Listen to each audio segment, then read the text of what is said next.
నా జీవితమే మారెను, ఆనందము ప్రభు నా కొసగెను.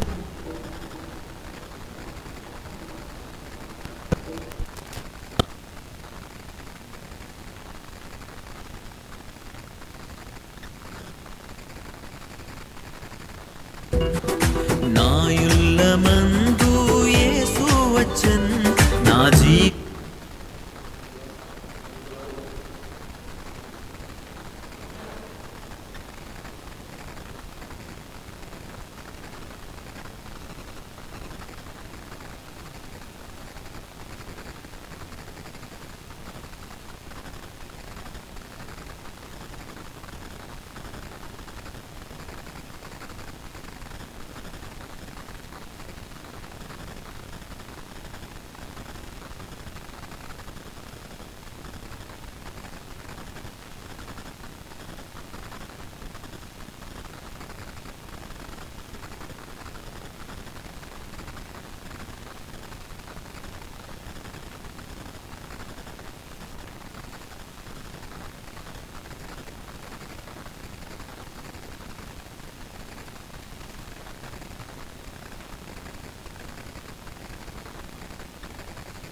Praise the lord.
తండ్రి, మీకు పరిశుద్ధమైన ఘనమైన నామమును బట్టి అందములు స్తోత్రములు స్తుతులు చెల్లించుకుంటూ ఉన్నాను. ఆకాశములు మహాకాశంలో పడ్డచాలని దేవుడు అనండి, భూమి ఆకాశాలను కలుగు చేసిన మీ యొక్క మహత్గల మాట చదువును బట్టి అందములు స్తోత్రములు స్తుతులు చెల్లించుకుంటున్నాను. సైన్యములకు అధిపతి యెహోవా, ఈ నివాసములంత రమ్యములు యెహోవా మందిరావరణము చూడవలని నా ప్రాణం ఎంతో ఆశపడుచున్నది, అది సమస్యలుచున్నది. కీర్తన 84లో కొరా కుమారులు వారి యొక్క అభీష్టమై ఉంటుంది. అరిదిగా యెహోవా మందిరానికి వెళ్దామని జనులు నాతో అనినప్పుడు నేను సంతోషించి తిని అని దావీదు సెలవిస్తున్నాడు. ఈ రీతిగా మీ ప్రియబిడ్డలైన వారు, మా భక్తులు దేవుని యొక్క మందిరం యొక్క ప్రశస్తిని ఎరిగిన వారుగా ఉండి మిమ్మల్ని ఆరాధన చేసిన వారుగా ఉంటున్నారు. ఏదైనా మన మైలవరంలో బేతనీయ ప్రార్థనా మందిరంలో సంఘంగా మేము కూడా కూడి ఆరాధన చేయడానికి మమ్మల్ని కూడా సజీలుగా ఉంచి నడిపించిన మీ ప్రేమ కొరకే మీకు ఎంతో వందములు. ఎప్పుడన్నా ఆధారంగా చేసుకుని ప్రపంచవ్యాప్తంగా జరుగుతున్నటువంటి మీ పరిచయను బట్టి వందములు. ఆ ప్రదేశాలకు పంపడుతున్న దాసులను అభిషేకించి మీరే మాట్లాడి మహిమ పొందమని ప్రార్థన చేసుకుంటున్నాం. వారి ప్రయాణంలో మీరే సహాయం చేయండి. మైలవరంలో బేతనీయ ప్రార్థన మందిరంలో కూడా ఇక్కడ జరిగే పరిచర్యలో కూడా సహాయం చేయండి. పాటల ద్వారా మీ నామనికి మహిమ తెచ్చుకోనండి. తిరిగి ఆరాధన వర్తమానం నిలబడుతున్న దాసులను అభిషేకించండి. సండే స్కూల్కి సిద్ధపరచండి. ఆరాధన మా దేవుని ఆత్మతో సత్యంతో చేసేవారికి సిద్ధపరచండి. బల వర్తమాన విషయంలో కూడా సహాయం చేయండి. బలలో ఎగుమతిలో పాల్పంపులు అనుగ్రహించండి. తిరిగి యూత్ మీటింగ్ విషయంలోనే సాయంత్రం స్వార్థ విషయంలో మీరే కృపతో నడిపించండి. ఈ రీతిగా మేలుకై జ్ఞాపకం చేసుకోనండి. మీ నామనికి మహిమాగంతా ప్రభావాలు తెచ్చుకోమని ప్రార్థన చేసుకుంటాం. ఈ రీతిగా వచ్చిన వారిని బట్టి వందంలో రావాల్సిన తరబడి సకాలం మందిరాన్ని నడిపించండి. మా సమయం దీనికరంగా చేయండి. మీ నామనికి మహిమాగంతా ప్రభావాలు తెచ్చుకోమని సమస్తం మీకు పరమోల్లాసాలు అప్పచెప్పుకుంటూ మీ అధికారం కింద మమ్మల్ని అందరం తీసుకుని వస్తూ మీ నామనికి మహిమాగంత ప్రభావాలు తెచ్చుకోమని సమస్తం మీకు పరమోల్లాసాలు అప్పచెప్పుకుంటూ యేసుక్రీస్తు ప్రభువారి శ్రేష్టమైన నామమున స్తుతించి ప్రార్థించి అడిగి వేడుకుంటున్నాము తండ్రి. ఆమేన్.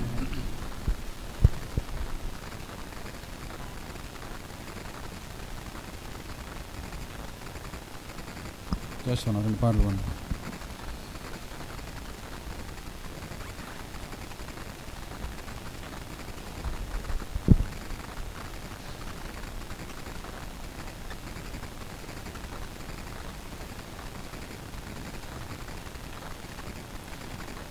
పాట సంఖ్య 108, మరొక నంబరు 106. పాట సంఖ్య 108, 106. జై జై జై జై రాజుల రాజా, జై జై జై జై రాజుల రాజా, పాత్రుడవీవే మా ప్రభువీవే, పాత్రుడవీవే మా ప్రభువీవే. జై జై జై రాజుల రాజా, జై జై జై జై రాజుల రాజా. అన్ని కాలములలో నీ నామము మహోన్నతము మహోన్నతుడా, అన్ని కాలములలో నీ నామము మహోన్నతము మహోన్నతుడా. వాగ్దానము నెరవేర్చిన దేవా, వాగ్దానము నెరవేర్చిన దేవా, మాట తప్పని మహోపకారి. జై జై జై జై రాజుల రాజా, జై జై జై జై రాజుల రాజా. దూతల మాదిరి గీతములు పాడుచు సతతము నిన్నే స్తోత్రించెదము. దూతల మాదిరి గీతములు పాడుచు సతతము నిన్నే స్తోత్రించెదము. వల్లలు గాంచిన కనక పరిమా, వల్లలు గాంచిన కనక పరిమా, ఉల్లమునందు ఉల్లసించెదము. జై జై జై జై రాజుల రాజా, జై జై జై జై రాజుల రాజా. తూర్పున తారను గాంచిన జ్ఞానులు, రాజుల రాజా నీవే అనుచు. తూర్పున తారను గాంచిన జ్ఞానులు, రాజుల రాజా నీవే అనుచు. బంగారము ప్రాణి కులమును, బంగారము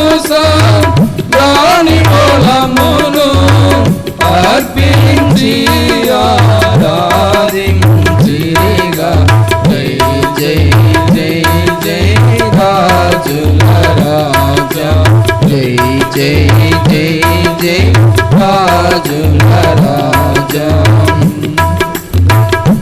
నాలుగోది ధనవంతుడవగు ఓ మా ప్రభువా, ధనహీనునిగా నైతివి మాకై. ధనవంతుడవగు ఓ మా ప్రభువా, ధనహీనునిగా నైతివి మాకై. మా దారిద్రము తీసివేయ, మా దారిద్రము తీసివేయ, నరరూపమున జన్మించితివి. జై జై జై జై రాజుల రాజా. జై జై జై జై రాజుల రాజా.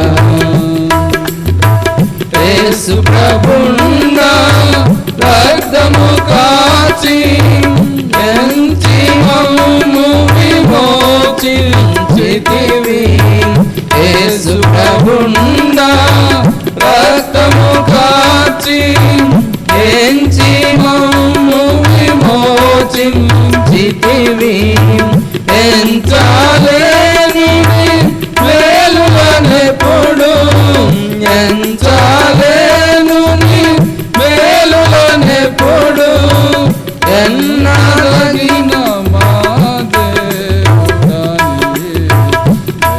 జై జై జై రాజుల రాజా. జై జై జై జై రాజుల రాజా. మాకై సిలువలో మరణించితివి, మరణపు ముల్లును విరచిన ప్రభువా. మాకై సిలువలో మరణించితివి, మరణపు ముల్లును విరచిన ప్రభువా. యుగ యుగములకు నీకే మహిమా, యుగ యుగములకు నీకే మహిమా. నిరతము స్తోత్రము హల్లెలూయా. జై జై జై రాజుల రాజా. జై జై జై జై రాజుల రాజా. పాత్రుడవీవే మా ప్రభువీవే, పాత్రుడవీవే మా ప్రభువీవే. జై జై జై జై రాజుల రాజా. జై జై జై జై రాజుల రాజా. తిమ్మతన్నారా? పాట సంఖ్య 113, అలానే 111, 113, 11, 111.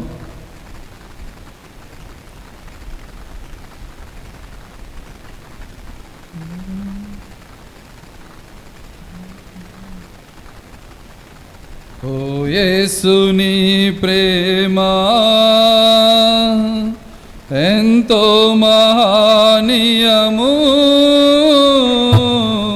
ఆకాశ తార పర్వత సముద్రముల కన్న గోపాని. ఆకాశ తార పర్వత సముద్రముల కన్న గోపాని. ఓ యేసుని ప్రేమా ఆగమ్యానందమే, హృదయము నిండెను ప్రభుని కార్యములు గంభీరమైనవి.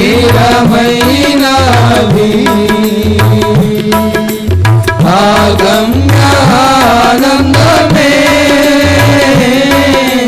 హృదయము నిండెను ప్రభుని కార్యములు గంభీరమైనవి.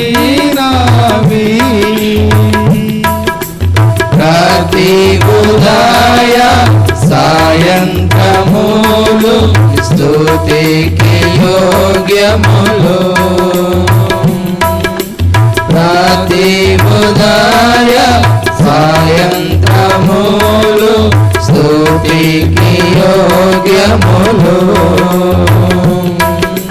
స్తుతికి యోగ్యములు. ఓ యేసు నీ ప్రేమ ఎంతో మహనీయము, ఆకాశ తార పర్వత సముద్ర కులకన్న గోపాది. ఆకాశ తార పర్వత సముద్ర కులకన్న గోపాది. ఓ యేసు నీ ప్రేమ సంకట సమయములో సాగాలెకున్నాము,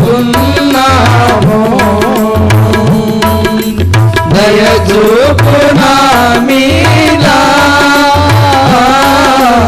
అని నేను మొరపెట్టగా, సంకట సమయములో సాగాలెకున్నాము, దయ చూపు నా మీద అని నేను మొరపెట్టగా, వింటినంటివి నా మొరకు ముందే తోడానందునంటివి,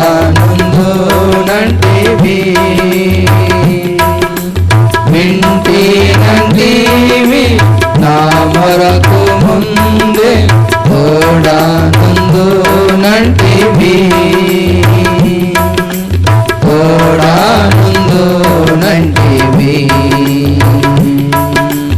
ఓ యేసు నీ ప్రేమ ఎంతో మహనీయము, ఆకాశ తార పర్వత సముద్ర కులకన్న గోపాది. ఆకాశ తార పర్వత సముద్ర కులకన్న గోపాది. ఓ యేసు నీ ప్రేమ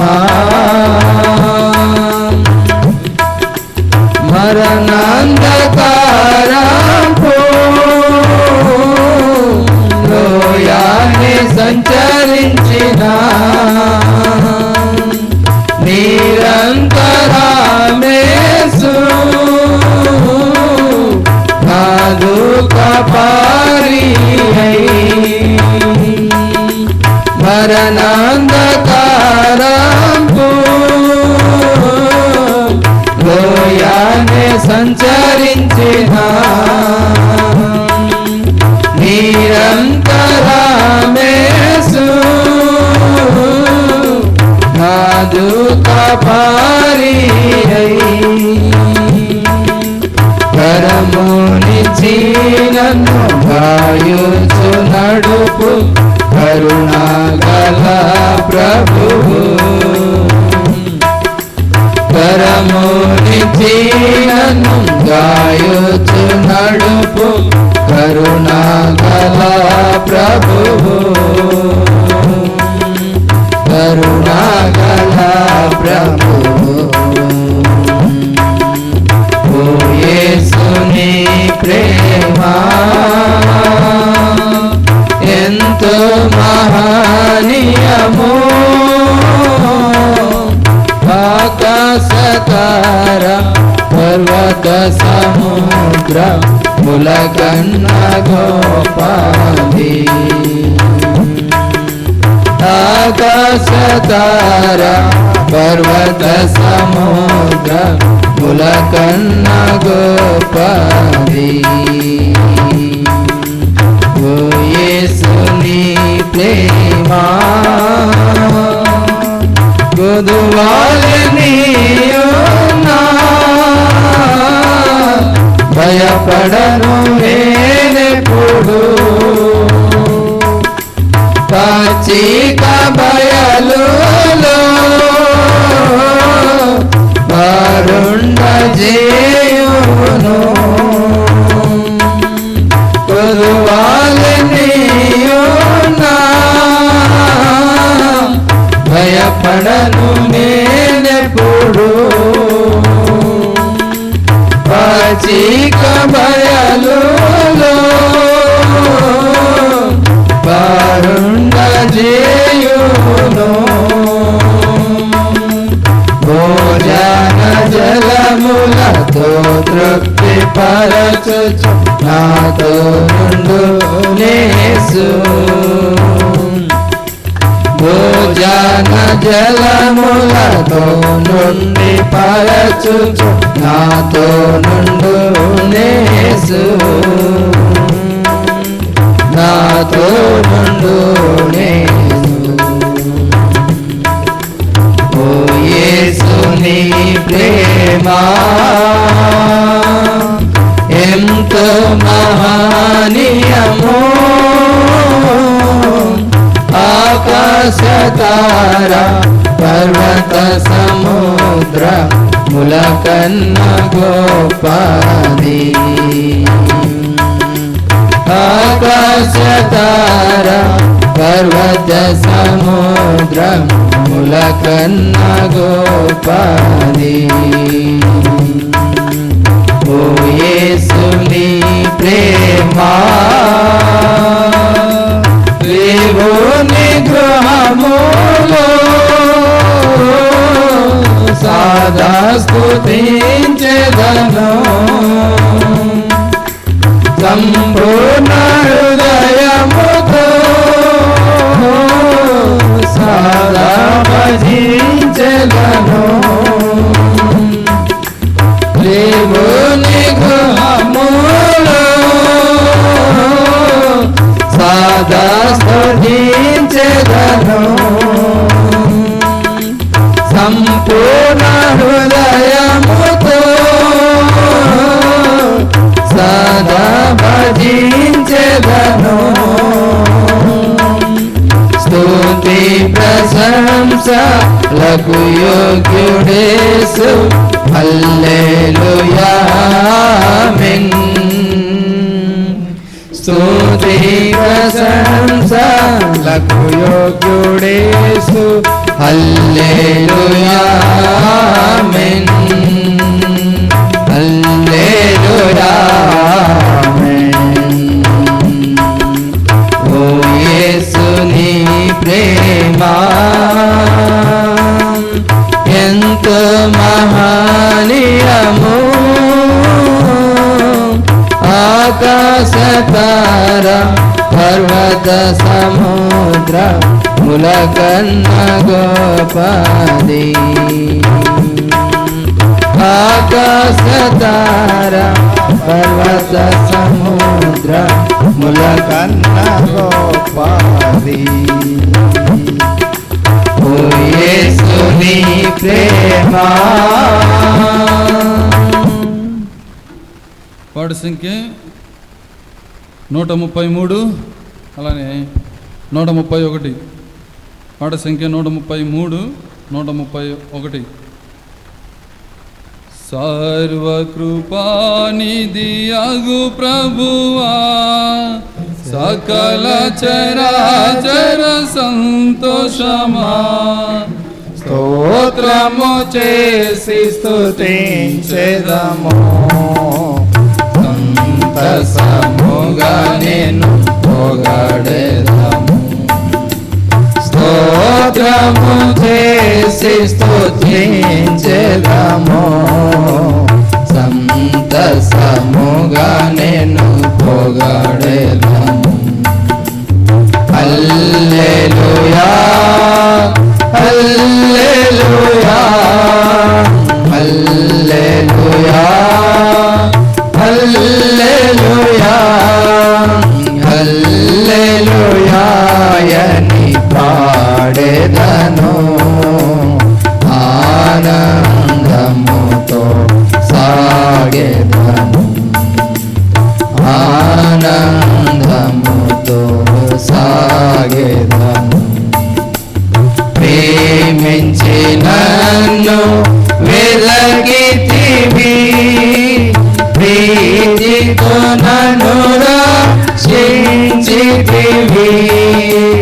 ప్రేమించి నన్ను వెదకితివి, ప్రీతితో నన్ను రక్షించితివి,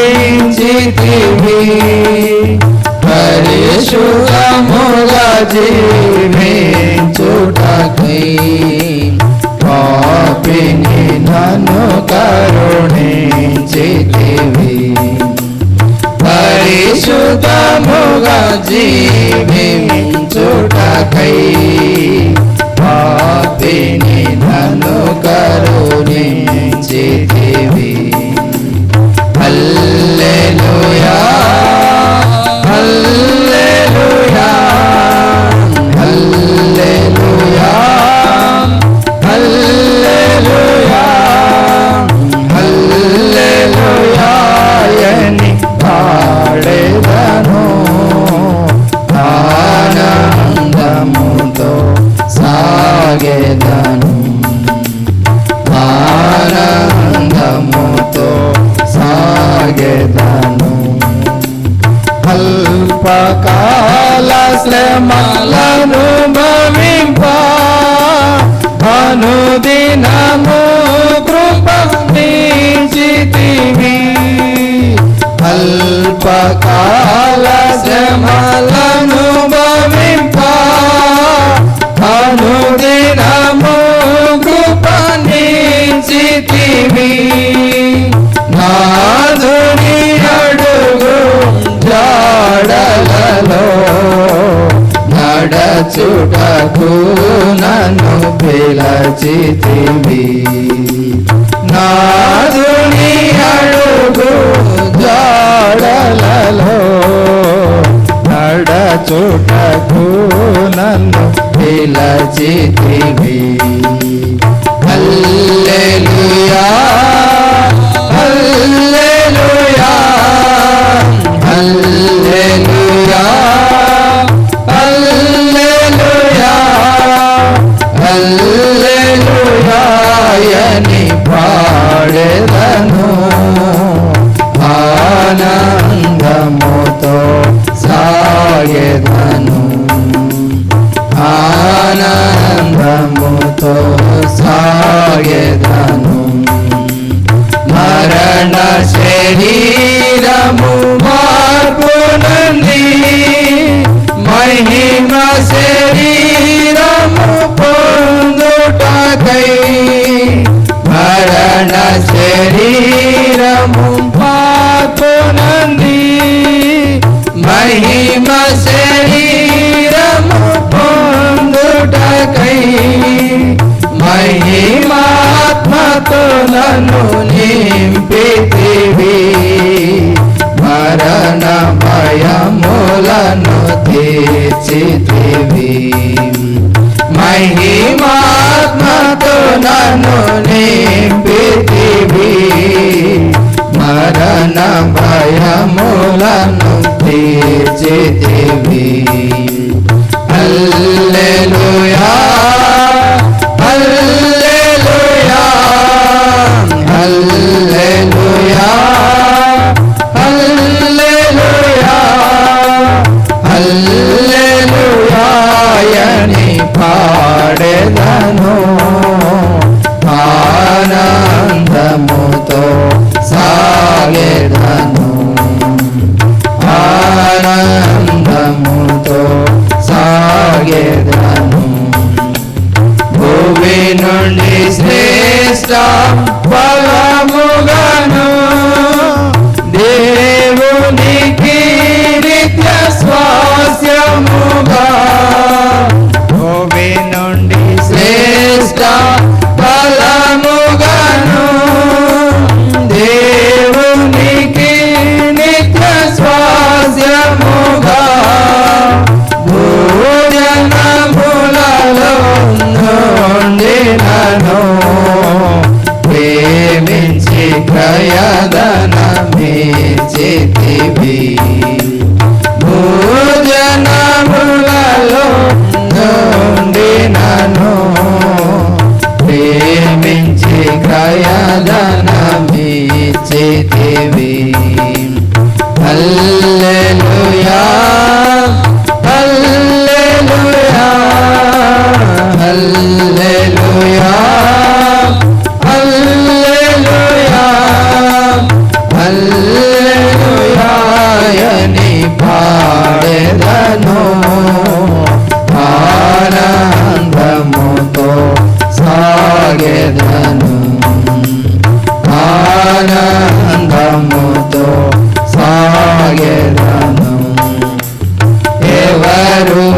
పాడని గీతమును యేసుని గూర్చి పాడుటకై ఎవరు పాడని గీతమును యేసుని గూర్చి పాడుటకై హేతులేకయే ప్రేమించెను యేసుకు నేనే ఇవ్వగలను హేతులేకయే ప్రేమించెను యేసుకు నేనే ఇవ్వగలను హల్లెలూయా హల్లెలూయా హల్లెలూయా హల్లెలూయా హల్లెలూయా అని పాడెదను ఆనందముతో సాగెదను ఆనందముతో సాగెదను.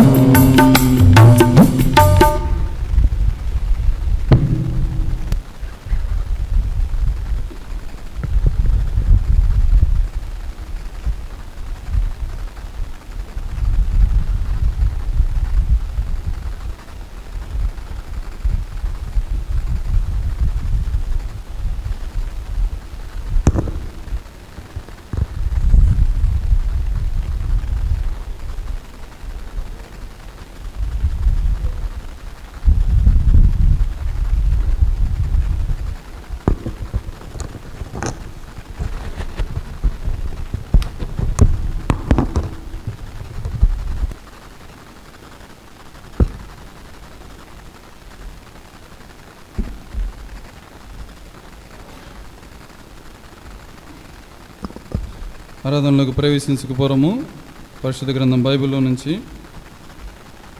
మాటలు జ్ఞాపకం చేసుకొని ఆరాధనలోకి ప్రవేశిస్తాం.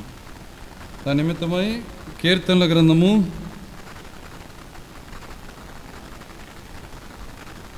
29వ అధ్యాయం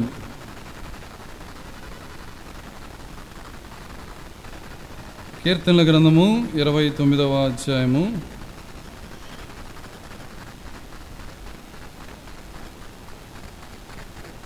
ఈ అధ్యాయం అంతా కూడా 11 వచనాలు ఉంటాయి. మార్చి చదువుకుంటాం.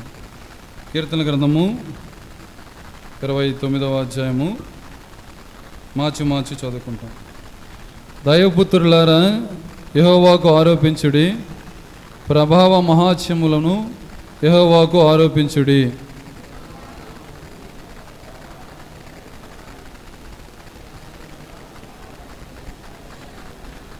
మూడవ వచనం, యెహోవా స్వరము జలముల మీద వినబడుచున్నది, మహిమగల దేవుడు ఉరుము వలె గర్జించుచున్నాడు, మహాజనముల మీద యెహోవా సంచరించుచున్నాడు.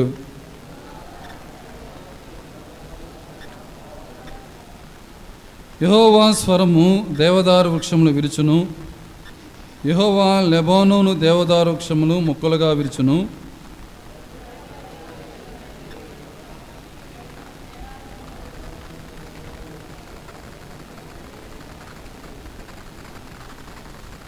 ఏడవచ్చును, యెహోవా స్వరము అగ్ని జ్వాలలను ప్రజ్వలింపచేయుచున్నది.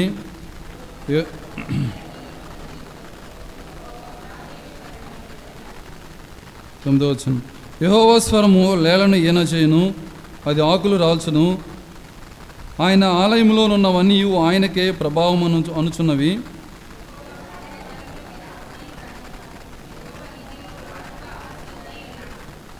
పదకొండవచ్చును, అందరం కలిసి చదువుకున్నాం. యెహోవా తన ప్రజలకు బలమును అనుగ్రహించును, యెహోవా తన ప్రజలకు సమాధానము కలగజేసి వారిని ఆశీర్వదించును. ప్రభు సాయం కొరకే ప్రార్థన చేసుకున్నాం. ప్రేమగల తండ్రి, పరిశుద్ధుడైన దేవా, మీకు పరిశుద్ధమైన ఘనమైన నామమును బట్టి అందముల స్తోత్రములు స్తుతులు చెల్లించుకుంటూ ఉన్నాను. ప్రీతండి, పునరుద్ధరణ దినముగా దీనికంటే శ్రేష్టమైన దినములో మిమ్మల్ని ఆరాధన చేయడానికి కూడి రావడానికి అనుకూలపరిచిన మీ ప్రేమ కొరకే వందములు. ఆరాధన పాటల ద్వారా మీ నామనికి మహిమ తెచ్చుకుంటూ వచ్చారు.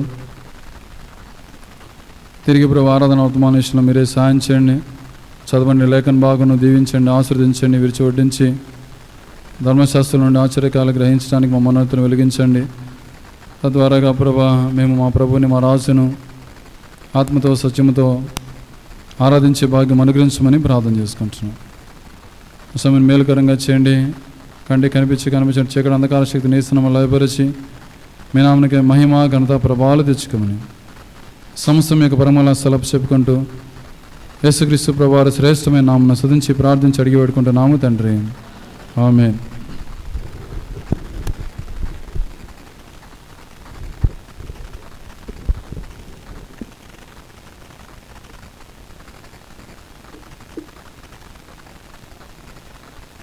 కీర్తనల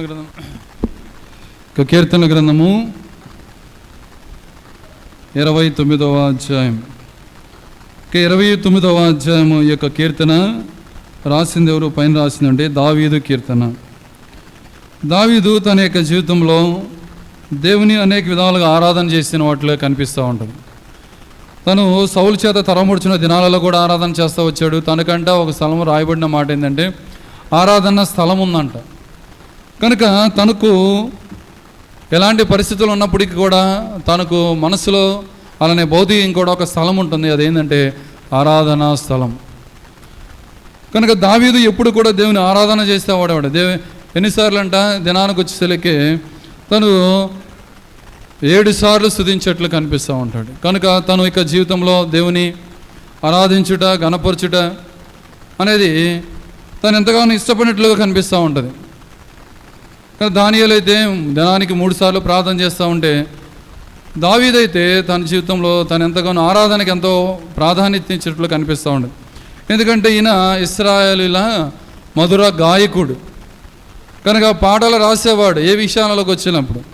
మనం కనుక తన యొక్క జీవితంలో చూసుకుంటే, ఇప్పుడు సౌలు, యోనాతాను వాళ్ళు చనిపోయినప్పుడు కూడా తనే చేస్తాడంట ఒక గీతం ఎత్తి ఇట్లా పాడుతున్నాడని రాస్తూ ఉన్నాడు. కనుక తనకి ఏంటంటే ఏమి జరిగినప్పుడు కూడా, సంతోషమైన దుఃఖమైనప్పుడు కూడా తనకి ఎప్పుడు కూడా దేవుడు ఏమనుగ్రహించారంట, తన నోటిన కీర్తనలు పాడతానికి, లేకపోతే ధనుర్గీతం ఎత్తి పాడతానని చెప్తా ఉన్నాడు. 2 సమూయేలు గ్రంథం 1వ అధ్యాయం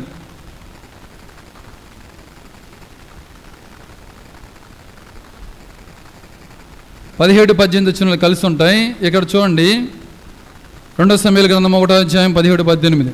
యోధా వారికి అభ్యాసం చేయవలనని దావీదు సౌలును గూర్చియు అతని కుమారుడైన యోనాతాను గూర్చియు ధనుర్గీతం ఒకటి చేసి దాన్ని బట్టి విలాపం పలికెను, సలిపెను.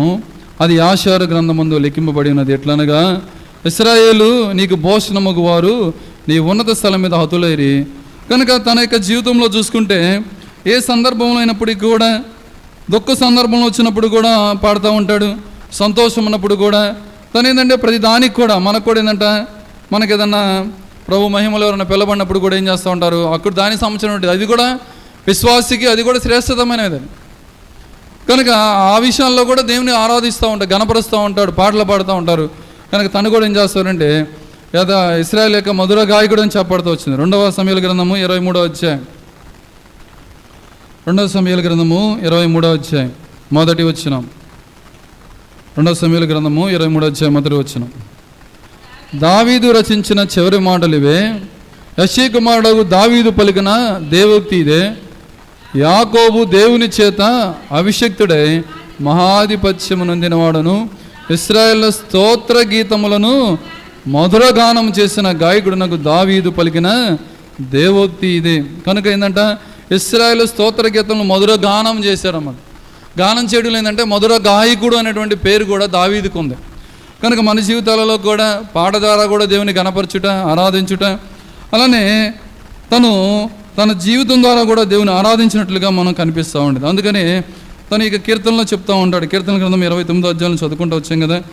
కనుక ఈ యొక్క భాగంలో కానీ మనం గమనించినట్లయితే 11 వచనాలు కలిగినటువంటి ఈ యొక్క అధ్యాయంలో తను యెహోవా యెహోవా యెహోవా అని చెప్పేసి దాదాపుగా 17 సార్లు యెహోవా అనే మాటని ఇక్కడ గ్రంథస్థం చేయబడినటువంటి మాట. ఆ విషయం మనకు అర్థమవుతుంది అనమాట. ఎందుకు ఒక విషయాన్ని గురించి పదే పదే చెప్తా ఉన్నానంటే యెహోవా అంటే ఏంటంట, నేను మోషే విషయంలో కనుక చూస్తే నేను ఎవరో పంపించారని చెప్పాలంటే నేనేనంట, నేను ఉన్నవాడను అనువాడునై ఉన్నాను. అంటే నేను మాట్లాడే దేవుడను, నేను ఎగ్జిస్టింగ్ గాడ్, నేను ఉన్నవాడను. కనుక మనము ఈ దినమును ఆరాధన చేయడానికి వచ్చాము. ఏ దేవుడిని ఆరాధన చేయడానికి వచ్చాము తెలుసా? ఆయన ఉన్నవాడిని ఆరాధన చేస్తూ ఉన్నాం. ఈ దేవుడు ఎవరో తెలుసా? మాట్లాడే దేవుడు. ఈ దేవుడు ఎవరో తెలుసా? మనం ఆరాధనలకు జవాబిచ్చేవాడు, మన ప్రార్థనలకు జవాబిచ్చేవాడు. మనం ఏదైనా అడిగినప్పుడు దానికి సమాధానం చెప్పే మాట్లాడే దేవుడు. నేను ఉన్నవాడను అనువాడునైనటువంటి వాడు. కనుక అలాంటి గొప్ప దేవుడిని మనం ఆరాధన చేయడానికి వచ్చాము. అందుకే దావీదు కూడా ఏంటంట, యెహోవా యెహోవా యెహోవా అని చెప్పేసి దాదాపు 17 సార్లు ఆ మాటను చెప్తా ఉన్నాడు. కనుక మన జీవితాలలో కూడా ఎవరిని ఎంత గొప్ప దేవుడిని మనం ఆరాధన చేయడానికి వచ్చామంటే ఉన్నటువంటి దాన్ని. బయట లోకంలో చూసుకుంటే ఏంటంట, ఉన్నారో లేరో వాళ్ళకే తెలియదు. అందుకే పాటల్లో కూడా ఉన్నా అని పాటలు పాడుతూ ఉంటారు. ఏంటంట, ఉన్నావా, అసలు ఉన్నావా అని పాటలు పాడతారు. ఎందుకంటే తెలియదు, పాటలు రాసుకుంటాం కూడా. కానీ మన దేవుడు ఎలాంటి వాడంటే ఉన్నవాడు, నేను ఉన్నవాడును అనువాడునే ఉంటున్నాడు. కనుక మనకు క్వశ్చన్ మార్క్ కాదు, మనకు ఖచ్చితంగా మన దేవుడు ఉన్నవాడు. మనం ఆరాధన చేసినప్పుడు మన ఆరాధన ఆలకించే దేవుడు. కనుక అలాంటి గొప్ప దేవుడిని ఆరాధన చేయడానికి వచ్చిన వారిగా ఉంటున్నాం. అయితే ఎవరు ఆరాధన చేయాలి, ఎలా ఆరాధన చేయాలో కొన్ని మాటలు సమయ హద్దుబాటును బట్టి చూసుకొని మనము ఆరాధన వర్తమానాన్ని ముగించుకుంటాం. కీర్తన గ్రంథము 29వ అధ్యాయం 1వ వచనం అందరం కలిసి చదువుకుంటాం. దైవపుత్రులారా యెహోవాకు ఆరోపించుడి, ప్రభావ మహాత్మ్యములను యెహోవాకు ఆరోపించుడి. కనుక ఎవరంటే ఆరోపించాల్సింది? దైవపుత్రులారా. కనుక వాస్తవానికి మనం ఇప్పుడు ఏం చేపడ్డాం? యేసుక్రీస్తు ప్రభువారి రక్తం చేత కొనబడి ఆయన స్వాస్థ్యంగా వచ్చాం. మనం ఏంటంటే రాజులైన యాజక సమూహం. ప్రకటన గ్రంథం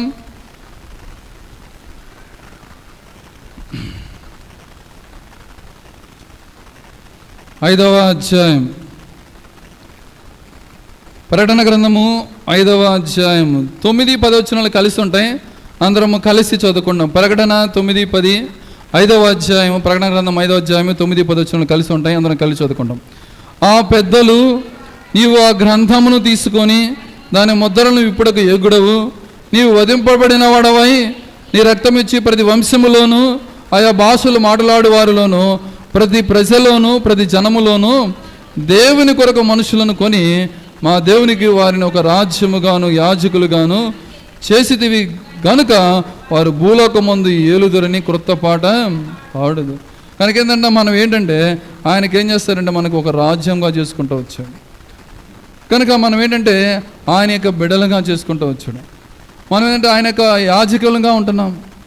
కనుక అందుని బట్టి ఎవరు అనంటే ఎవరు ఎక్కడెక్కడి నుంచి వచ్చేవంట, ఏంటంట, నువ్వు వధింపవాడే రక్తం నుంచి ప్రతి వంశములోను ఆయా భాషలు మాట్లాడేవాడు ప్రతి ప్రజలను ప్రతి జనములను దేవుని కొరకు మనుషులను కొని. కనుక మనం ఎవరు అంటే కొనబడిన వారం. దేని బట్టి కొనబడతాం వచ్చామంటే ఆయన యొక్క ప్రశస్త రక్తం చేత మనం కొనబడిన వారం. కనుక ఆయన రక్తం చేత కొనబడిన ప్రతి ఒక్కరికి ఏంటంట ఆయన పుత్రులైనటువంటి ఆ యోగ్యత దేవుడు ఇచ్చిన వాడిగా ఉంటున్నాడు. అందుని బట్టి మనం ఏం చేయాలంటే దేవుని ఆరాధన చేసేవారిగా ఉండాలి. మనం ఎవరు అంట, కీర్తన గ్రంథం 29వ అధ్యాయం 1వ వచనంలో దైవపుత్రులారా. కనుక ఏంటంట మనం ఎలాంటి వారం అంట, దేవుని యొక్క పుత్రులం. దేవుని యొక్క ఆ ప్రశస్తమైన రక్తం చేత మనల్ని కొనుక్కుంటూ వచ్చాడు. అందుని బట్టి మనల్ని ఈ దినం ఏమన్నా అంటే మీరు దైవపుత్రులు. కనుక దైవపుత్రులైన వారు ఏం చేయాలంటే యెహోవాకు ఆరోపించాలి. కనుక దేవుని బిడ్డలుగా చేయబడినటువంటి మనము ఏం చేయాలంటే ఆయనను ఆరాధన చేయాలి. ఎందుకు ఆరాధన చేయాలంటే ప్రభావ మహత్యములు యెహోవాకు ఆరోపించుడి, యెహోవా నామునకు చెందవలసిన ప్రభావం ఆయనకు ఆరోపించుడి. కనుక ఎందుకు ఆరాధన చేయాలంటే ఆయన పుత్రులుగా చేసుకుని ఆయన కుమారులు కుమార్తెలుగా చేసుకుంటూ వచ్చాడు. వాస్తవంగా మనం ఏంటంటే ఆయన కుమారులం కుమార్తెలం అంటే కాదు. ఇప్పుడు మనం దైవ పుత్రులుగా చేపడతా వచ్చాం. పూర్వం ఎలాంటి వాళ్ళంట, దైవం ప్లేస్లో ఇంకోటి పెట్టుకుంటే ఏం పెట్టుకోవాలి మనం? దయ్యం. అంటే దయ్యానికి సంబంధించినటువంటి వారం. ఈ లోకం సంబంధించినటువంటిది ప్రయోజనం లేనటువంటి వారికి మనం తిరిగిన వారంగా ఉంటున్నాం.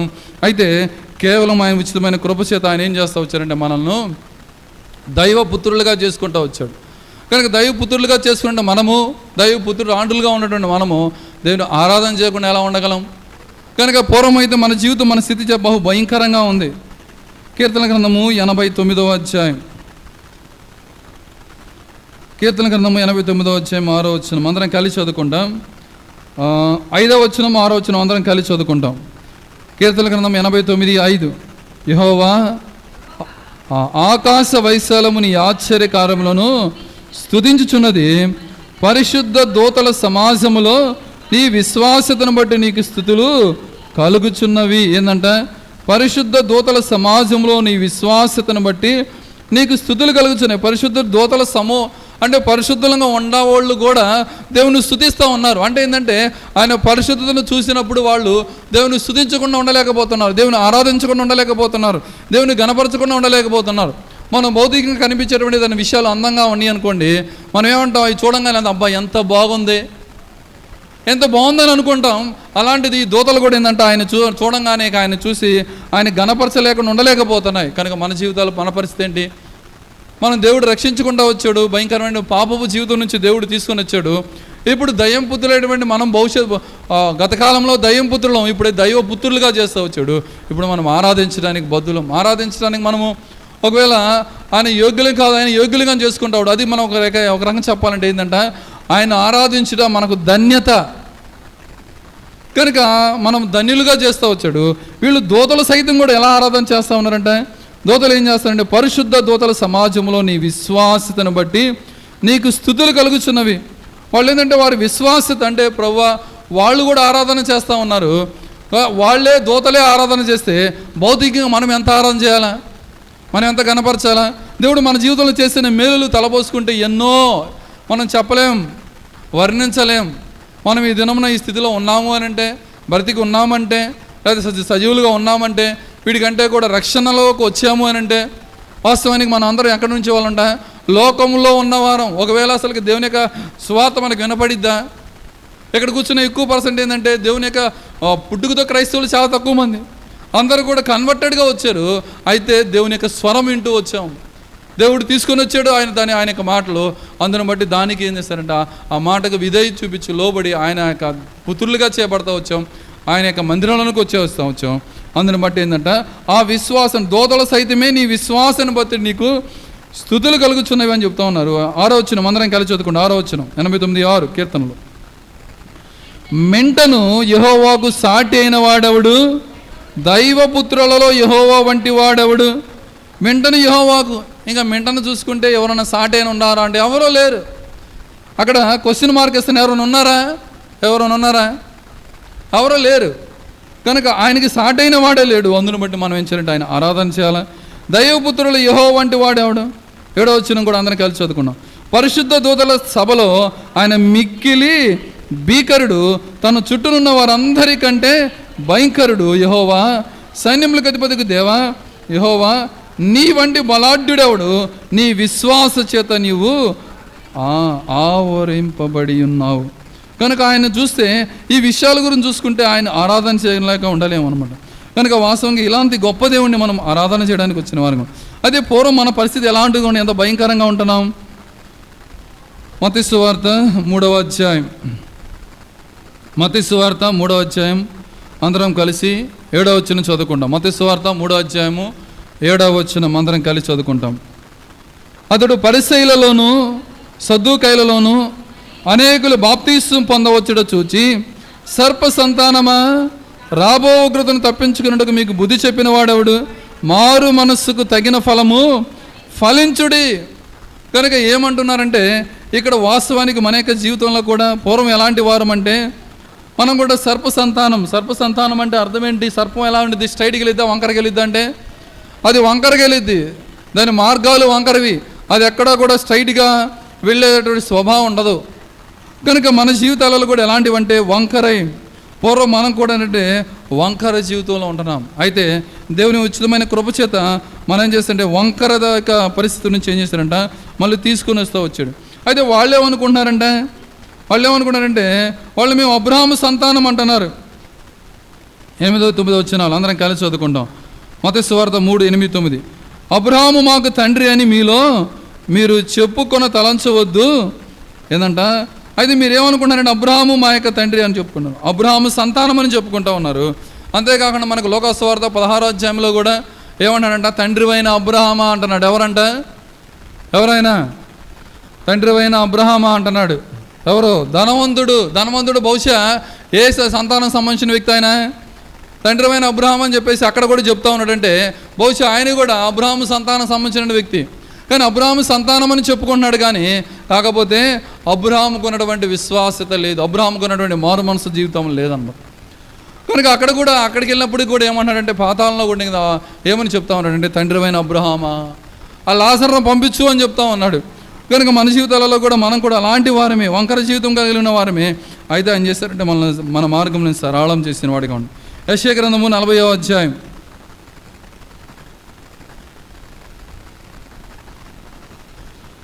4వ వచనం అందరం కలిసి చదువుకుంటాం.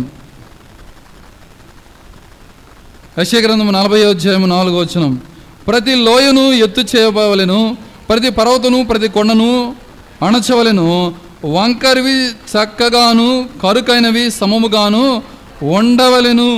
కనుక ఏంటంటే వాస్తవానికి మనం ఎలాంటివి అంటే కరుకైన వాళ్ళం, వంకరే, అలాంటి వంకర జీవితమే, వంకర బ్రతుకే.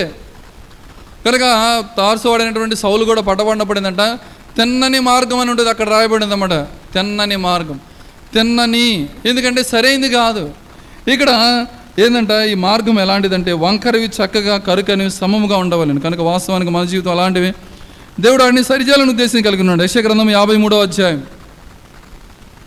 యెషయా గ్రంథము 53వ అధ్యాయం అందరం కలిసి 6వ వచనం చదువుకుంటాం. 53:6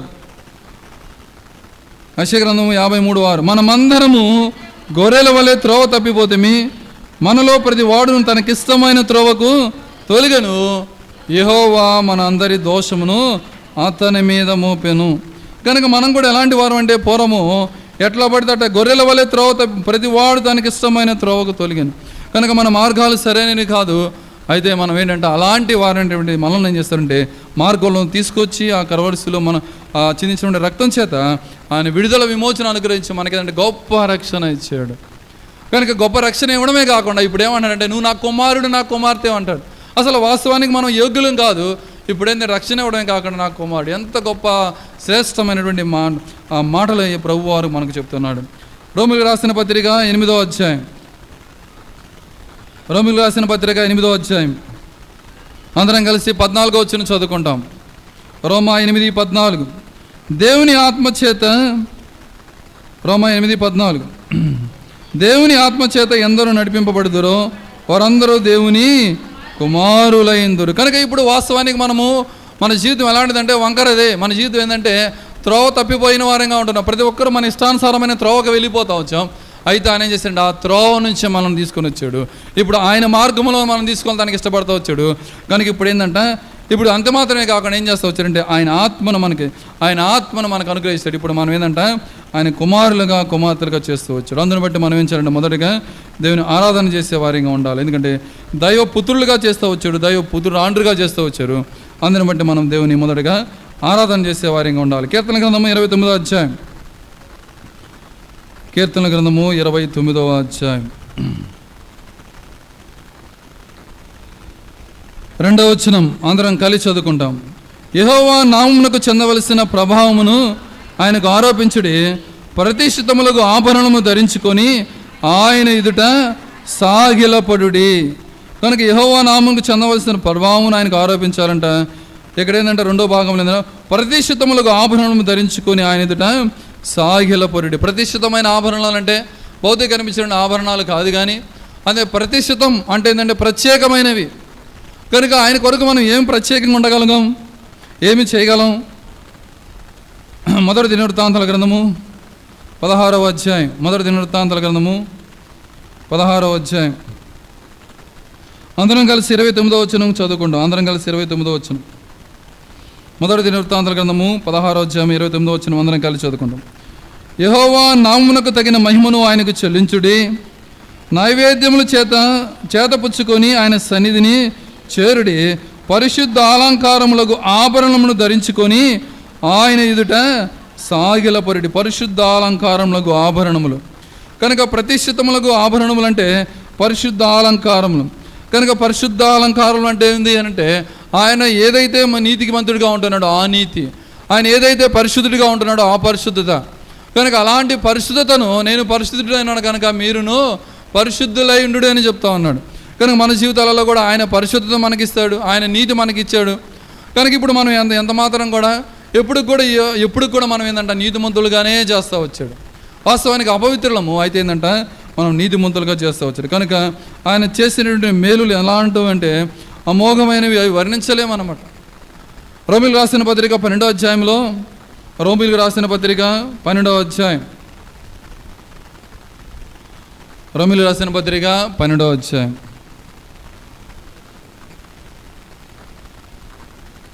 మొదటి 2 వచనంలో అందరం కలిసి చదువుకుంటాం.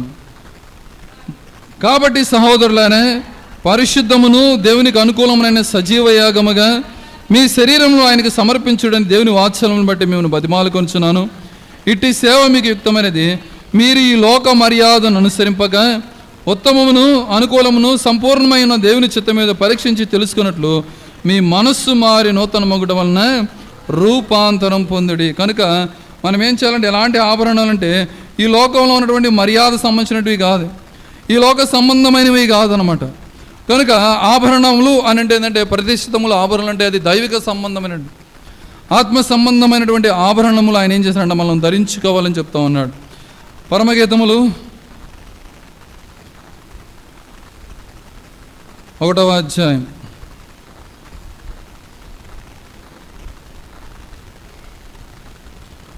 పరమగీతముల గ్రంథము 1వ అధ్యాయము అందరం కలిసి 10వ వచనం అందరం కలిసి చదువుకుంటాం. పరమగీతములు 1:10. ఆభరణముల చేత నీ చెక్కిళ్లను, హారముల చేత నీ కంఠమును శోభిల్లుచున్నవి. ఆభరణముల చేత నీ చెక్కిళ్ళు అనమాట. అంటే ఒక భౌతిక సంబంధమైన విషయాలు కాదు, కానీ ఇక్కడ ఏమని మాట్లాడుతుంది, ఆభరణముల చేత నీ చెక్కిళ్ళు. చెక్కిళ్ళు అంటే ఏంటంట, బొగ్గలు, చీక్స్. అయితే ఆభరణముల చేత నీ చెక్కిళ్ళను, హారముల చేత నీ కంఠమును శోభిల్లుచున్నవి. శోభిల్లడం అంటే ఏంటంటే ఆకర్షణగా, అట్రాక్టివ్గా ఉండడం అనమాట. కనుక ఎలాగుంటుందంట, ఇది ఎలాంటి ఆభరణములు, లేకపోతే ఎలాగంట ఆ కనిపించేటువంటి ఆ అట్రాక్షన్ ఎలా కనిపిస్తుంది అంటే ఆత్మీయమైనటువంటి ఆకర్షణ.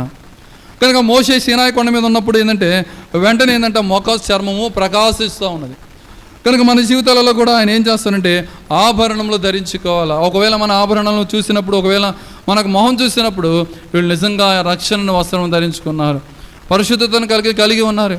అంత మాత్రమే కాకుండా మత్తయి సువార్త 5వ అధ్యాయంలో కొండ మీద ప్రసంగం చేసినట్టు మాటల ప్రకారంగా ఆ మనుషులు ఉంటూ ఉన్నారు, సాత్వికంగా ఉంటున్నారు, హృదయ శుద్ధి కలిగి ఉంటున్నారు. కనుక ఇవన్నీ కూడా అలంకారాలుగా ధరించుకొని ఉన్నప్పుడు మనం ఆరాధన చేస్తే ఆరాధన దేవుడు ఏం చేస్తారంటే ఇష్టపడేవాడిగా ఉంటాడు. ఎఫెసీయులకు రాసిన పత్రిక 6వ అధ్యాయం, ఎఫెసీయులకు రాసిన పత్రిక 6వ అధ్యాయం 13వ వచనం అందరం కలిసి చదువుకుంటాం. ఎఫెసీయులకు రాసిన పత్రిక 6వ అధ్యాయం 13వ వచనం. అందుచేతను మీరు ఆపద్దినమందు వారిని ఎదిరించుటకు సమస్తం నెరవేర్చిన వారి నిలబడుటకు శక్తిమంతులగినట్లు దేవుడిచ్చి సర్వాంగ కవచమును ధరించుకొనుడి. కనుక ఏం ధరించుకోవాలంటే ఇక్కడ దేవుడిచ్చు అని, దేవునిచ్చు అని కింద ఏముందంట దేవుని. కనుక ఎప్పుడైతే మనం దేవుని ధరించుకుంటామో ఆటోమేటిక్ ఏంటంటే ఆ యొక్క లక్షణాలు, లేకపోతే ఒకవేళ ఆయన ప్రతిష్ఠితమైన ఆభరణాలన్నీ మన మొహం మీద కనిపిస్తూ ఉంటాయి, మన యొక్క ఆత్మీయ జీవితాల మీద కనిపిస్తూ ఉంటాయి, మన జీవితంలో, మన సాక్షి జీవితంలో కనిపిస్తూ ఉంటాయి. కనుక ఆ రీతిగా మన యొక్క జీవితాలలో ఆ రీతిగా మనం ఏంటంటే ప్రతిష్ఠితమైన ఆభరణాలను ధరించుకునేదంటే ఆయన సన్నిధానంలోకి వచ్చి ఆయన ఆరాధన చేయాలి. యెషయా గ్రంథము 61వ అధ్యాయం, యెషయా గ్రంథము 61వ అధ్యాయం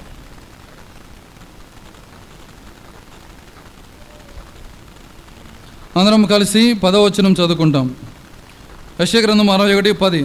శృంగారమైన పాగా ధరించుకొనిన పెండ్లి కుమారుని రీతిగాను, ఆభరణములతో అలంకరించుకొనిన పెండ్లి కుమార్తె రీతిగాను ఆయన రక్షణ వస్త్రము నాకు ధరింపజేసి ఉన్నాడు, నీతి అను పైబట్టును నాకు ధరింపజేసి ఉన్నాడు. కాగా యెహోవాను బట్టి మహానందముతో నిన్ను ఆనందించున్నాను, నా దేవుని బట్టి నా ఆత్మ ఉల్లసించుచున్నది. కనుక ఏంటంటే ఏం ధరించుకోవాలంట, మనం ఏమి ధరించుకున్న దాన్ని బట్టి ఉల్లాసం వస్తుందంట అని అంటే ఇక్కడ ఏమి అంటే చూస్తే ఆయన రక్షణ వస్త్రమును నాకు ధరింపజేసి ఉన్నాడు. కనుక మనం కూడా చూస్తారు, యెరూషలేం నుంచి ఎరుకో పట్టణానికి వెళ్ళేటువంటి ఒక వ్యక్తి ఎక్కడి నుంచి వస్తున్నాడంట, దేవుని యొక్క పట్టణమైనటువంటి యెరూషలేం నుంచి అంటే ఎరుకోకి వెళ్తా ఉన్నాడు. తను అక్కడి నుంచి ఇక్కడికి దిగుతా ఉన్నాడు. వెళ్తా ఉన్నప్పుడు ఏంటంటే దొంగల చేత చిక్కబడి ఏం చేస్తాడు, ఏం దోచుకోబడ్డాడంట, వస్త్రాలు దోచుకోబడ్డాడు. మరి ఆ దినాలలో వస్త్రాలు దోచుకునేవాళ్ళు అంట, దొంగలు ఎక్కువగా ఉండేవాళ్ళు ఆ దినాలలో. వాళ్ళు ఏం చేసుకున్నారంటే వస్త్రాలు దోచుకుంటూ ఉండేవాళ్ళు. కానీ ఇప్పుడు ఈ దినాలలో శత్రువు ఏం చేస్తూ ఉన్నాడంటే భౌతిక సంబంధమైన కాదు కానీ ఆత్మ సంబంధమైన విషయాలు ఏం చేస్తారంటే దోచుకునేటట్లుగా ఉంటున్నారు. ఆత్మ సంబంధమైనటువంటి సమాధానం లేకుండా ఆత్మ సంబంధమైన విషయాల గురించి శత్రువు చేస్తున్నటువంటి పని. అక్కడ దొంగ అది దోచుకుంటా వచ్చాడు, ఇప్పుడు ఏం చేస్తారంటే వేరే దోచుకుంటాడు. ఆయన రక్షణ వస్త్రములు నాకు ధరింపజేసి ఉన్నాడు, నీతి కనుక ద్వితీయోపదేశకాలంలో చెప్తాడు. నీతి అంటే ఏదంటే ఆయనే మన నీతి అంటాడు. కనుక నీతి అను పైపట్టును నాకు ధరింపజేసి ఉన్నాడు, కాక యెహోవాను బట్టి మహా ఆనందంతో నేను ఆనందించున్నాను. కనుక ఆనందం ఎక్కడ వస్తుంది అంటే రక్షణను బట్టి ఆనందం వస్తుంది. ఇక దేని బట్టి కూడా ఈ లోకంలో మనకు ఆనందం ఉండదు, సంతోషం ఉండదు. ఈ లోకంలో చాలామంది ఆత్మహత్యలు చేసుకుంటూ ఉంటారు, మంచి సెలబ్రిటీస్. ఎందుకు అంటే వాళ్ళకి సంతోషం లేదు, ఆనందం లేదు. కానీ ఒక విశ్వాసి ఏమి ఉన్నా లేకపోయినప్పుడు కూడా ఒకటి చెప్పగలడు, ఏంటంట ఆనందంగా ఉంటాడు. క్రిస్టియన్ జీవితంలో క్రిస్టియానిటీలో ఉన్నటువంటి గొప్ప లక్షణం ఏంటి అంటే గొప్ప అంటే సంతోషం, ఆనందం, అంతే. ఇంకా దాని మించింది ఇంకేముండదు. కనుక చెప్పనాశకుని మహిమాత్మ సంతోషం ఎలా ఉండదో అలానే దేవుని కలిగి ఉన్నటువంటి సంతోషంతోనే ఏమిందంట. ఎందుకు ఆయన కలిగి ఉన్న సంతోషం అంటే ఆయన రక్షణ ఇచ్చాడు, ఆయన నీతి మనకిచ్చాడు. ఇక అంతకంటే మించింది ఇంకేం లేదు. ఇక ఆ రక్షణ ఏంటంటే నిత్యత్వం వరకు ఉపయోగపడేది అనమాట. కనుక అందుని బట్టి మనం ఏం చేయాలంటే ఆరాధన చేసేవారిగా ఉండాలి. రక్షణ వస్త్రాన్ని బట్టి ఆనందం అంటే, అంతేకాకుండా దేనిమంట నీతి అని పైబట్ట ధరిస్తాడు. వస్త్రం రక్షణ వస్త్రాలు, నీతి అని పైబట్ట.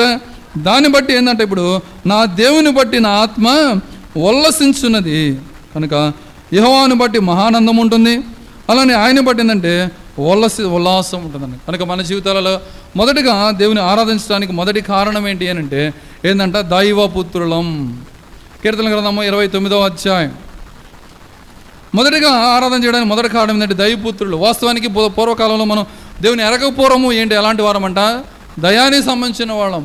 అయితే ఇప్పుడు ఏంటంటే ఆయన ఇచ్చిన ప్రశస్త రక్తం చేత మనకేం చేస్తారంటే దైవపుత్రులుగా చేసుకుంటూ వచ్చాడు. రెండవదిగా ఏంటంటే ప్రతిష్ఠితముగా ఆభరణము ధరించుకొని ఆయన ఎదుట సాగిలపరుడి. కనుక ఆయన ఎదుట సాగిలపడడానికి, ఆయన ఆరాధించడానికి, గణపరచడానికి. కనుక రెండవ కారణం ఏంటంటే ఆయన ఏం చేస్తూ వచ్చాడంటే మనకు ఆ ప్రతిష్ఠితముడు ఆభరణాలు ఇస్తూ వచ్చాడు, రక్షణ వస్త్రం ఇచ్చాడు, నీతి అని పైబట్ట మనకు అనుగ్రహించిన వాడిగా ఉంటున్నాడు. అందును బట్టి మనం ఏం చేయాలంటే దేవుని ఆరాధన చేయాలి. మూడవదిగా కీర్తన గ్రంథము 29వ అధ్యాయము 10వ వచనం అందరం కలిసి చదువుకుంటాం. యెహోవా ప్రళయజలముల మీద ఆసీనుడైను, యెహోవా నిత్యము రాజుగా ఆసీనుడై ఉన్నాడు. కనుక ఆయన ఎలాంటి వాడంట, నిత్యము రాజుగా ఉంటున్నాడు. కనుక వాస్తవంగా మన జీవితాలలో ఆయన నిత్యము రాజుగా ఉంటున్నాడా, లేకపోతే మన చిత్తానుసారంగా ఉంటున్నాడు. కనుక ఈ దినం ఆరాధన చేయడానికి వచ్చినాం. మొదటగా దైవపుత్రులంగా, రెండవదిగా ఆయన ఇచ్చినటువంటి వస్త్రాలు, ప్రశస్తమైనటువంటి ఆభరణాలు అటువంటి రక్షణ వస్త్రం, నీతి అని పైబట్ట ధరించుకొని వచ్చాం, అవి తీసుకొని వచ్చాము. ఇప్పుడు ఏంటంటే అవి తీసుకొని వచ్చాము. అయితే ఆయన నిత్యము మనకు రాజుగా ఉంటున్నాడా? రాజు అంటే అర్థం ఏంటంటే ఆయన ఏం చెప్తే అది వినడం అనేది రాజు. అంటే రాజు చెప్పినట్టు మనం ఏంటంటే వినాలి. కానీ ఏ రీతిగా ఉంటున్నాం, అలా కాకుండా మనం చెప్పినట్టు రాజు వినాలనుకుంటాం. మనం చెప్పినప్పుడు రాజు వింటాడా? కనుక రాజు చెప్పినట్టు మనం వినాలి. ఒకవేళ రాజు చెప్పినట్టు వినడానికి ప్రజలు ఏంటంటే బేషరతుగా లోబడి ఉంటారు. ఎందుకనంటే ఆయన మాకేమైనా చేస్తాడు. ఇప్పుడు రాజు తెలుసుకుంటే ఏంటంట, ఎవడక్కడ అంటే వస్తారు, రాగానే మంచి పని చేశాడని ఏం చేస్తాడు, మెడలో ఏదైనా చేయనుంటే తీసుకుని ఇసిరేస్తాడు. అంటే బంగారం ఉన్నా ఏమున్నా ఇసిరేస్తాడు, తీసుకో నువ్వు మంచి పని చేస్తావు, లేకపోతే నువ్వు మంచి వార్త తెచ్చావని చెప్పేసి ఇచ్చేస్తాడు. అంటే అది ఎంత విలువైందో, కోట్లు విలువైంది కానీ ఇస్తాడన్నమాట. ఎందుకంటే ఆయనకి అలాంటిది. రాజుకు ఏంటంటే ఉన్నటువంటిది దానికి సమృద్ధిగా ఉంటుంది కాబట్టి తను దగ్గర ఉన్న వాళ్ళు కూడా ఏంటంటే ఎలా వస్తారంటే వాళ్ళు కూడా విధేయతగా వస్తారు. ఎందుకో తెలుసా, ఆయన ఏమైనా ఇస్తాడు, ఏమైనా చేయగలడు. కనుక మనం కూడా ఏంటంటే బలవంతం కాకుండా విధేయతంగా. కనుక ఈయన ఎలాంటి వాడు అని అంటే యెహోవా నిత్యము రాజుగా ఆసీనుడై ఉన్నాడు, నిత్యము రాజుగా ఉంటున్నాడు. కనుక వాస్తవంగా మన హృదయాల మీద ఆయన ప్రభువుగా ఉంటున్నాడా, లేకపోతే మన ఇష్టానుసారంగా మనం ఉంటున్నాం. కనుక మన జీవితాలలో కూడా ఆ రీతిగా అన్యులు రాజులే సైతము దేవుని గణపరుస్తూ వచ్చారు. దానియేలు గ్రంథము 4వ అధ్యాయం. రాజులు సైతము ఏ రీతిగా ఆయన గణపరిచారో చూస్తాం. దానియేలు గ్రంథము 4వ అధ్యాయం 2-3 వచనాలు కలిసి చదువుకుంటాం. దానియేలు గ్రంథము 4వ అధ్యాయం 2-3 వచనం కలిసి చదువుకుంటాం. మహోన్నతుడకు దేవుడు నా ఎడల చేసిన అద్భుతములను సూచక క్రియలను మీకు తెలియచేటకు నాకు మనస్సు కలిగేను. ఎవరంటే ఈయన, ఈ రాజు ఏమంటున్నాడంటే మహోన్నతుడకు దేవుడు నా ఎడల చేసిన అద్భుతములను సూచక్రియలను మీకు తెలియచేయడం నాకు మనస్సు కలిగను. 3వ వచనం అందరం కలిసి చదువుకున్నాం. ఆయన సూచక క్రియలు ఎంతో బ్రహ్మాండమైనవి, ఆయన అద్భుతములు ఎంతో ఘనమైనవి, ఆయన రాజ్యము శాశ్వత రాజ్యము, ఆయన ఆధిపత్యము తరతరములు నిల్చున్నది. కనుక వీళ్ళు ఎవరు అంత గొప్పగా చెప్తున్నారు? యుగాలు నిలిచిందని వీళ్ళకి ఎలా తెలుసు? వీళ్ళకన్నా బైబిల్ తెలుసా, లేకపోతే దేవుని గురించి విషయాలు తెలుసా? దానియేలు ఆరాధించారంటే ఒక అర్థం ఉంది. దానియేలు ఎందుకంటే దేవుని యొక్క ధర్మశాస్త్రం గురించి చదువుతాడు కాబట్టి తెలుసు. మరి వీళ్ళు ఎలా చెప్తున్నారంటే, ఈ దానియేలును చూస్తూ వచ్చారు, షడ్రక మేషక అభివృద్ధిగా ఉన్న వాళ్ళని చూస్తూ వచ్చారు. వాళ్ళని చూడంగానే వీళ్ళు వెనకున్నటువంటి దేవుడు ఎంత గొప్పవాడో తెలుసుకుంటూ వచ్చారు. కనుక మన జీవితాలలో కూడా మనం చూడంగానే మన వెనకున్న దేవుని వాళ్ళు చూడగలగాల. అందుకే మత్తయి సువార్తలు 5వ అధ్యాయంలో ఉంటారు కదా, 5వ అధ్యాయంలో అక్కడ ఉన్నటువంటి మాటలు ఏంటంటే, హృదయ శుద్ధి గలవారు ధన్యులు, వారు దేవుని చూచెదరు, నీతి కొరకు ఆకలి దప్పు గలవారు ధన్యులు అని చెప్పేసి అక్కడ ధన్యుల గురించి చెప్తా ఉన్నది. ఆ మాటలు కనుక వాస్తవంగా మన జీవితాల్లో కూడా మనం నెరవేర్చగలిగితే వాస్తవంగా దేవుని యొక్క రూపురేఖలు లేకపోతే దేవుని యొక్క పోలిక మనలో ఉంటాయి. కనుక ఆ రీతిగా దానియేలు ఉన్నటువంటి వాళ్ళ దినాలలో, షడ్రక మేషక అభివృద్ధిగా వాళ్ళ దినాలలో ఆ రీతిగా ఉండారు. దాన్ని బట్టి ఏం చేస్తారంటే, వాళ్ళు ఆరాధన చేయటానికి కూడా వాళ్ళు ఏ రీతిగా దేవుని గణపరచడానికి వీళ్ళ జీవితంలో ఉదాహరణగా ఉంటాయి. బహుశా వీళ్ళు ఏం బోధించుంటారు వాళ్ళ గురించి వాళ్ళకి, కానీ వాళ్ళ జీవితాలు చూడగానే అర్థమైపోతూ ఉన్నాయి అనమాట. దానియేలు గ్రంథము 6వ అధ్యాయం అందరం కలిసి 26వ వచనం అందరం కలిసి చదువుకుంటాం. దానియేలు గ్రంథము 6వ అధ్యాయము 26. నా సముఖమున నియమించిన దేమనగా నా రాజ్యములోని సకల ప్రభుత్వముల యందుండు నివాసులు దానియేలు యొక్క దేవునికి భయపడుచు ఆయన సముఖమున వణుకుచుండవలెను. ఆయనే జీవము గల దేవుడు, ఆయనే యుగయుగములుండువాడు, ఆయన రాజ్యము నాశనము కానేరదు, ఆయన ఆధిపత్యము తుదమట్టునకుండును. ఎవరు తెలుసు? వీళ్ళకి ఎలా తెలుసు ఆ విషయం అంటే, ఎప్పుడైతే ఎక్కడ తీసుకెళ్ళిపోయారంట, ఆ సింహాల బోనులో వేస్తే ఆ సింహాలు ఏం చేయలేకపోయి అనమాట. అందుని బట్టి సింహాలు సైతమే భూమి మీద ఉన్నటువంటి బలమైన జంతువులు, సింహం ఒకటైతే ఆ సింహం సైతమే అదేం చేయలేకపోయిందంటే, ఇంకా వీళ్ళ దేవుడు ఇంకెంత గొప్పవాడు అని చెప్పేసి వీళ్ళు ఏం చేస్తారంటే, ఇక్కడ ఉన్నటువంటి రాజులు సైతం ఏంటంటే వాళ్ళు ఏం చేస్తారంటే దేవుని గురించినటువంటి గణపరుస్తూ ఉన్నారు, ఆరాధన చేస్తున్నారు. కనుక మన జీవితాలలో కూడా ఆ రీతిగా దేవుని ఆరాధన చేయడానికి దేవుడు మనకు సహాయం చేయాలి. కీర్తన గ్రంథం 29వ అధ్యాయం, కీర్తన గ్రంథము 29వ అధ్యాయం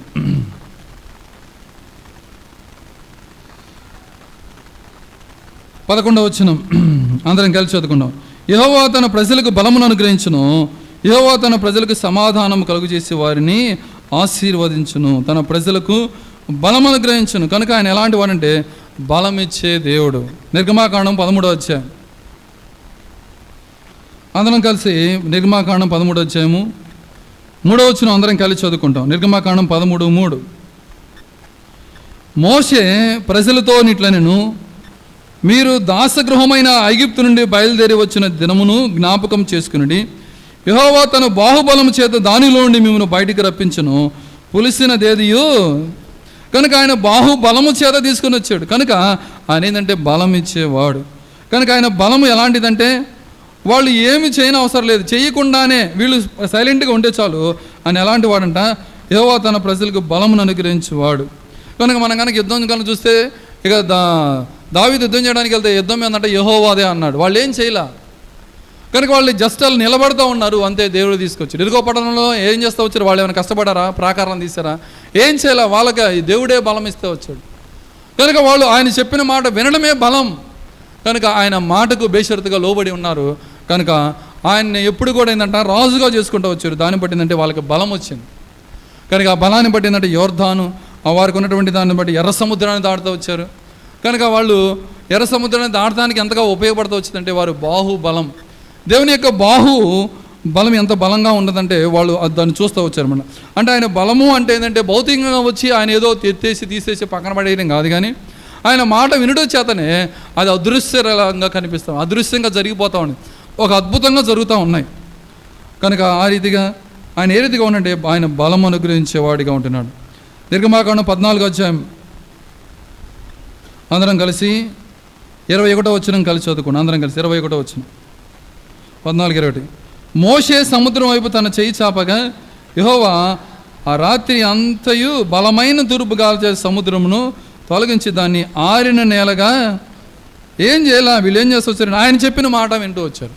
కనుక రాజుగా ఆయన చేసుకుంటూ వచ్చాము, ఆయన నిత్యము రాజుగా ఆశీర్వాదం ఉన్నాడు. కనుక ఆ రాజు మాట కనుక మనం వింటే ఏం జరుగుతుందంటే మొత్తం కూడా ఏమి చేయాలో ఆ మొత్తం కూడా ఏంటంటే ఆయనే చేసేవాడు కూడా, ఆయన బలం ఇచ్చేవాడిగా ఉన్నాడు. చివరిగా కీర్తన గ్రంథం 29:11 వచనంలో చివరి భాగం,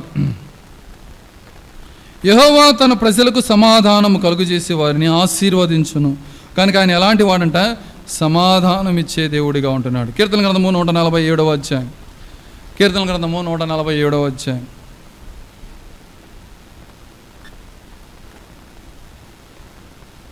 అందరం కలిసి 3వ వచనం చదువుకుంటాం. 3వ వచనం,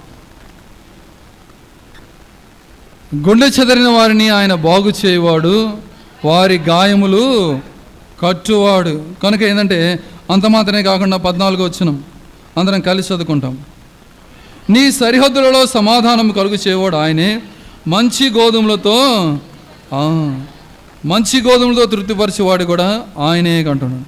కనుక మనకేం చేస్తానంటే సమాధానం ఇచ్చేవాడిగా ఉంటున్నాడు. యెషయా గ్రంథము 26వ అధ్యాయం, యెషయా గ్రంథము 26వ అధ్యాయం అందరం కలిసి 12వ వచనం చదువుకున్నాం. 12వ వచనం, యెహోవా నీవు మాకు సమాధానం స్థిరపరచుదువు, నిజముగా నీవు మా పక్షం నుండి మా పనులన్నిటినీ సఫలపరచుదువు. కనుక యెహోవా నీవు మాకు సమాధానం స్థిరపరచుదు, నీవు మా పక్షం నుండి మా పనులన్నిటినీ సఫలపరుస్తుంది. కనుక సమాధానం ఇచ్చే దేవునికి ఆయన ఎలాంటి వాడంటే సమాధానం ఇచ్చేవాడు. యెషయా గ్రంథము 32వ అధ్యాయం అందరం కలిసి 17వ వచనం చదువుకుంటాం. 17వ వచనం, నీతి సమాధానము కలుగు చేయును, నీతి వలన నిత్యమును నిమ్మళము నిబ్బరము కలుగును. అప్పుడు నా జనుల విశ్రమ స్థలమునందును ఆశ్రయ స్థానములందును సుఖకరమైన నివాసులందును నివసించెదరు. కనుక ఏంటంటే నీతి సమాధానము కలుగు చేయను. నీతి సమాధానం ఆయన ఏం చేస్తాడంటే నీతి సమాధానం కలుగు చేసే దేవుడిగా ఉన్నాడు. కనుక యెషయా గ్రంథము 52వ అధ్యాయం, యెషయా గ్రంథము 52వ అధ్యాయము అందరం కలిసి 7వ వచనం చదువుకోండి. 52:7, సువార్త ప్రకటించుచు సమాధానము చాటించుచు సువార్తమానము ప్రకటించుచు రక్షణ సమాచారం ప్రకటించు వాని పాదములు నీ దేవుడు ఏలుచున్నాడని సీయోనుతో చెప్పుచున్న వాని పాదములు పర్వతముల మీద ఎంతో సుందరం. సువార్త ప్రకటించి సమాధానము చాటించుచు. కనుక సమాధానం. యెషయా గ్రంథం 66వ అధ్యాయం 66 అందరం కలిసి 12వ వచనం చదువుకున్నాం. 66:12, యెహోవా ఇలాగూ సెలవుచున్నాడు, ఆలకించుడి, నది వలె సమాధానమును ఆమె యొద్దకు పారచేయుదును. మీరు జనముల ఐశ్వర్యం అనుభవించినట్లు ఒడ్డు మీద పొర్లిపారు జల ప్రవాహం వలె నీ యొద్దకు దాన్ని రాజేతును. ఏదంట చాలండి, ఇక్కడ నది వలె సమాధానమును. కనుక మన యొక్క జీవితాలలో కూడా ఏంటంటే సమాధానం. అంతేకాకుండా యోహాను సువార్త 14లో కూడా ఉంటుంది కదా, నా శాంతిని 14:27లో నా శాంతిని మీకు అనుగ్రహించున్నాను, లోకం ఇచ్చినట్లు కాదు. కనుక మన జీవితాలలో కూడా ఆయన ఆరాధించడానికి కారణాలు చూస్తే కీర్తన గ్రంథము 29వ అధ్యాయం మొదటిగా ఆయన ఆరాధించడానికి మొదటి కారణం ఏంటంటే దైవపుత్రులుగా చేసినందుకు ఆరాధన చేయాలి. రెండవదిగా కీర్తన గ్రంథం 29వ అధ్యాయం మొదటి వచ్చిన ప్రకారం దైవపుత్రులుగా చేస్తూ వచ్చాడు, అందరం బట్టి ఆరాధన చేస్తూ ఉన్నాం. పూర్వం ఎలాంటి వారమో జ్ఞాపకం చేసుకుంటూ వచ్చారు. రెండవ వచ్చిన ప్రకారంగా ప్రతిష్ఠితములుగా ఆభరణము ధరించుకొని, కనుక ఆయన ఇచ్చినటువంటి రక్షణ వస్త్రములను నీతిని పైబట్టం ధరించుకొని ఆయన ఆరాధన చేసేవారిగా ఉండాలి. తర్వాత మూడవదిగా 10వ వచనములో ఏంటంటే ఆయన యెహోవా నిత్యము రాజు, అందును బట్టి ఆరాధన. కనుక ఆయన వాస్తవంగా మన జీవితంలో నిత్యం ఆయన రాజుగా ఉంటున్నాడే, ఆయన మాట మనం వింటున్నామా అనేది మనకు జ్ఞాపకం ఉంచుకోవాలి. నాలుగవదిగా ఏంటంటే ఆయన తన ప్రజలకు 11వ వచనం ప్రకారం బలం ఇచ్చే దేవుడు. కనుక ఆయన బాహుబలం ఎంతో గొప్పది. అలానే చివరిగా ఏం చేస్తారంటే ఆయన తన ప్రజలకు సమాధానం. కనుక ఇలాంటి దేవుని ఒక లక్షణాలు కలిగినటువంటి దేవుని మనం ఏంటంటే ఆరాధన చేయ బద్దులమై ఉన్నాం. కనుక ఆ రీతిగా మనము ఈ యొక్క అనుభవాలు ఎరిగి మన యొక్క జీవితాలు అనుభవించుకొని దేవుని ఆరాధన చేయడానికి దేవుడు మనకు సహాయం చేయను. మనందరం లేచి నిలబడినట్లయితే పాటలోంచి కొన్ని వచనాలను పాడుకొని ఆరాధనలోకి ప్రవేశిస్తాం.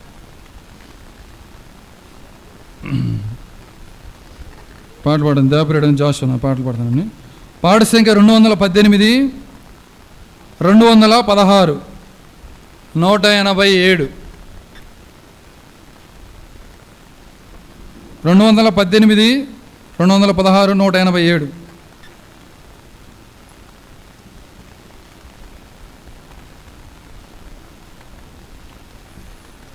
యేసు ప్రభుని స్తుతించుట ఎంతో ఎంతో మంచిది. యేసు ప్రభు స్తుతించుట ఎంతో ఎంతో మంచిది.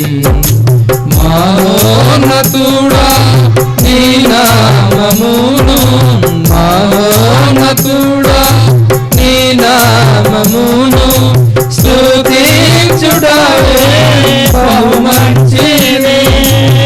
స్తుతించుటవే బహు మంచిది. హల్లెలూయా హల్లెలూయా హల్లెలూయా హల్లెలూయా హల్లెలూయా హల్లెలూయా హల్లెలూయా. యేసు ప్రభుని స్తుతించుట ఎంతో ఎంతో మంచిది. యేసు ప్రభుని స్తుతించుట ఎంతో ఎంతో మంచిది. ఎంతో గొప్ప రక్షణనిచ్చి, ఎంతో గొప్ప రక్షణనిచ్చి వింతైన జనముగా మము చేసేను, వింతైన జనముగా మము చేసేను. హల్లెలూయా హల్లెలూయా హల్లెలూయా హల్లెలూయా హల్లెలూయా హల్లెలూయా హల్లెలూయా హల్లెలూయా. యేసు ప్రభుని స్తుతించుట ఎంతో ఎంతో మంచిది. యేసు ప్రభుని స్తుతించుట ఎంతో ఎంతో మంచిది.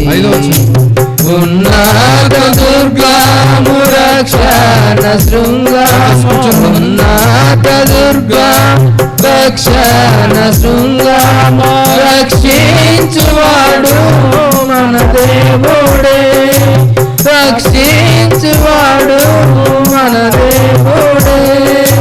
హల్లెలూయా హల్లెలూయా హల్లెలూయా హల్లెలూయా హల్లెలూయా హల్లెలూయా హల్లెలూయా హల్లెలూయా.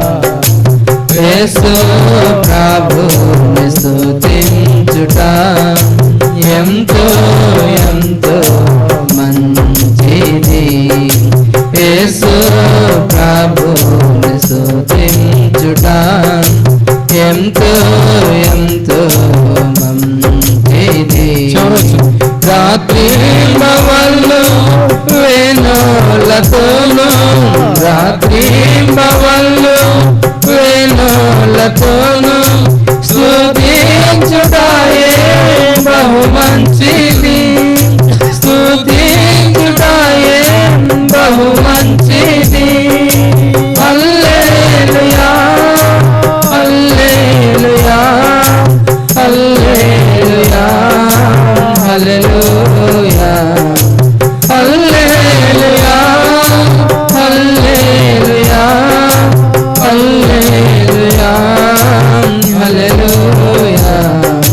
యేసు ప్రభుని స్తుతించుట ఎంతో ఎంతో మంచిది. యేసు ప్రభుని స్తుతించుట ఎంతో ఎంతో మంచిది.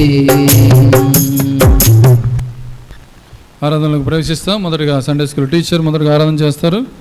ఆ తర్వాత ఒక సహోదరుడు ఒక సహోదరి క్రమం అనుసరించి ఆరాధన చేస్తాం. కనుక ఆరాధన చేసే సమయంలో దయచేసి అందరూ ఏకీభవించవలసిందిగా, అందరూ కూడా ఆరాధనలో పాల్పొందవలసిందిగా మనం చేస్తూ ఉన్నాం. ఆరాధనలకు ప్రవేశిస్తాం.